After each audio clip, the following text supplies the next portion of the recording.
Welcome back to Shirdi Sai சமையலறை. இன்றைக்கி நம்ம இந்த வீடியோவில் என்ன பார்க்க போகிறோன்னா கஷாயம் தான் பார்க்க போகிறோம். மூலிகை கஷாயம் பார்க்க போகிறோம். அதாவது இப்போ கோல்டு சீசன், இப்போ எல்லாருக்குமே காமனாக கோல்டு இருமல் அது மாதிரி வருது. அது மாதிரி வந்தாவே கொரோனா டெஸ்ட்டுக்கு கூட்டிகிட்டு போயிடுறாங்க. ஸோ நம்ம கோல்டு காஃப் அதெல்லாம் வரதுக்கு முன்னாடியே கஷாயம் வச்சு குடிச்சு நம்ம பாதுகாத்துக்குவோம். இந்த கஷாயம் எப்படி செய்யலான்னு பார்ப்போம். வாங்க வீடியோக்குள்ளே போகலாம். அதுக்கு தேவையான பொருள் வெத்தலை,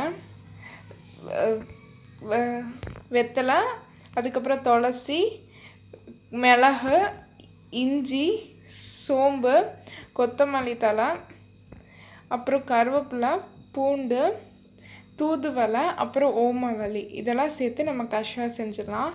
ஃபஸ்ட்டு அதை மாற்றிடலாம். இப்போ இஞ்சி, மிளகு, பூண்டெல்லாம் நம்ம ஒரு உரலில் போட்டு நச்சுக்கலாம்.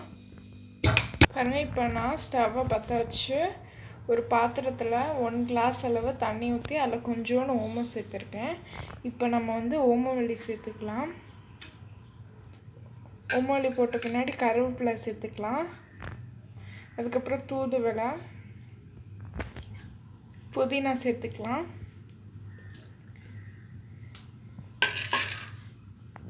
இதெல்லாம் சேர்த்த பின்னாடி கொத்தமல்லி தழை, துளசி, வெத்தலை இதெல்லாம் சேர்த்துட்டோமா. இப்போ நம்ம பேஸ்ட் மாதிரி அடித்து வச்சிடணும்ல, பூண்டு இஞ்சியெல்லாம் நச்சு வச்சுருக்கோம்ல, அதை நம்ம அதில் போட்டுடலாம். அதோட கொஞ்சோண்டு மஞ்சள் பொடி சேர்த்துக்கலாம். சேர்த்துட்டு இது நல்லா கொதிக்கட்டும். கொதித்து கொஞ்சம் வத்தட்டும். 5 நிமிஷம் கொதிச்சா போதும்.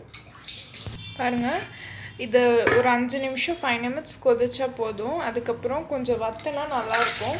வத்தின பின்னாடி நம்ம இறக்கிடலாம்.